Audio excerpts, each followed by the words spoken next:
Hi guys, magandang araw sa ating lahat. Ito po ang Gamilegs Vlog, nagbibigay tips, tutorial tungkol sa pagre-repack ng mga iba't ibang klaseng mga kot-koting. Guys, yang papuntang Cubao yan, itong street na 'to or papuntang Isitan at ito naman papuntang, Santo Cristo Street guys. Dito kami bumababa, yan yang tapat ng Jollibee yan, tapat ng Santo Cristo Street yan. Guys, yan oh ang latest update ng Recto or Divisoria, napakaluwag na ang kalye, hindi na masikip. O dati mga June pa na sobrang sikip yan. O ngayon, wala nang mga harang itong may kulay dilaw na bakal. Dati mga parking yan ng mga motor. Ngayon wala na. Daanan na ng mga tao at saka maluwag na. O yan na, magkabilang guys yan, no? Napakaluwag ng kalye. Ayan, papuntang Cubao yan or papuntang LRT or Isitan yan. Yan, no? Di ba napakaluwag na? Yan, no? Yung mga sasakyan, luwag na. Papunta tayo ng Santo Cristo Street. So, ito yun, napakaluwag na ng kalye, hindi kagaya dati na masikip. Yan, oh, ito ang mga prutasan dito yan, kabila ng Santo Cristo Street. Yan, oh. Makakadaan ang sasakyan dyan, oh, napakaluwag na ng mga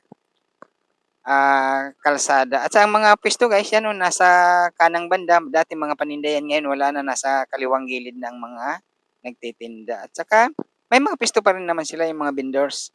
Pero nilimitahan na, nasa mga gilid-gilid na lang sila at saka hindi kagaya dati na puro paninda ang mga nakalagay diyan sa mga gilid diyan sa bandang kanan. Ngayon wala na, tinanggal na sa pamumuno ni Yorme Isko. Ayan na, mga limitado na sila guys. Ngayon ay nandito na tayo sa papasok ng Santo Cristo Street papuntang Divisoria Mall. Yan, oh. Yan, napakalaki ang pagbabago. May guhit na guys. Yan, oh, mga kulay dilaw na guhit. Andiyan pa rin naman yung mga dating mga nakapesto kaso lang nilimitahan na sila.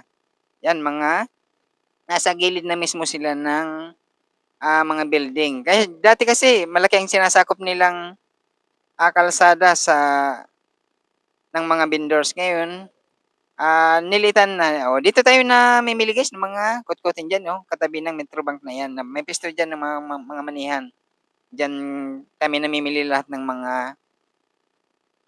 kutkutin na nakikita ninyo dito sa ating channel ng mga nirepack natin.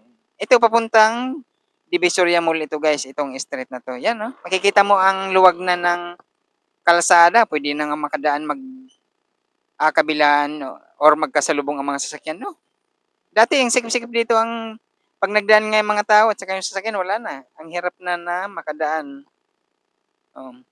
Ngayon, yan, tingnan mo ang luwag ng kalsada na. Yung mga tao, makakapaglakad, sasakyan. Hindi na mahihirapan na makalabas papuntang Recto.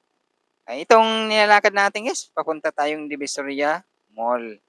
Kaya pinapakita yung video na to kung anong pagkakaiba nung nakaraan bago pa man pumasok na or naging mayor si Isko Moreno or si Yorme.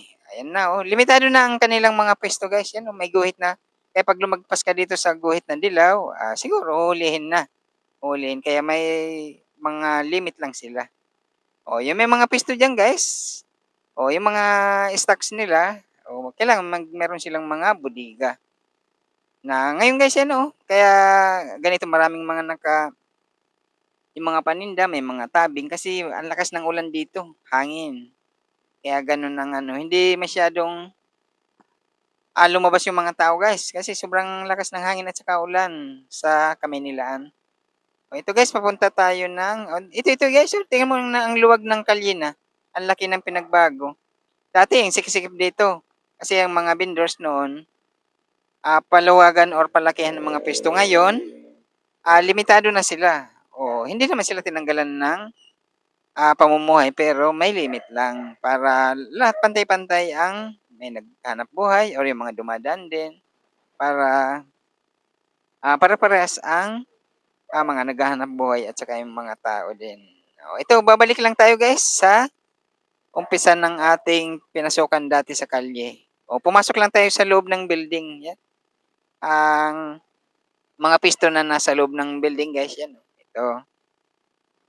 Ayan. Oh, kaya 'yan 'no guys, ang luwag na ng mga,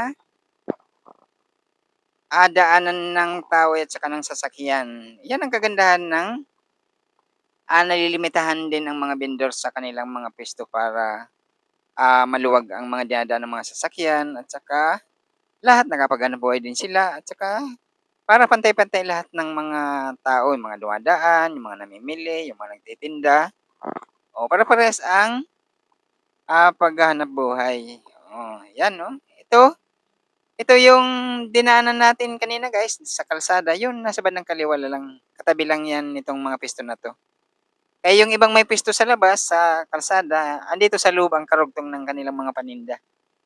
Oh, ayan, ito ang dinadaanan natin, itong papunta tayo ng palabas ng rekto ito.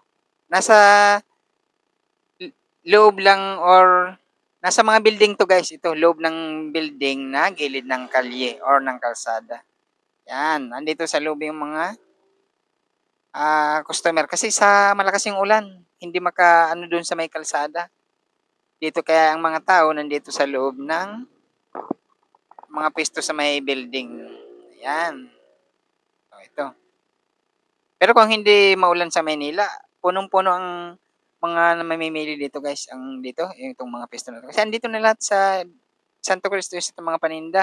Lahat ng kailangan mo, pang-tinda, pang-grocery or pang mga bahay, mga gamit, lahat andito, pang-bakery, kahit anong mga hanapin mo dito guys, meron dito na mga pang-school supply, mga uniform, andito na lahat sa Divisoria, wala ka ng ibang, pupuntahan pa. Oh, ito dito ka lang sa Santa Cruz Street, andito na lahat ng mga hinahanap mo. Ito guys, naglalakad tayo papuntang 'yan, yung palabas ng rekto 'yan, 'yan, bandang kanan parekto 'yan.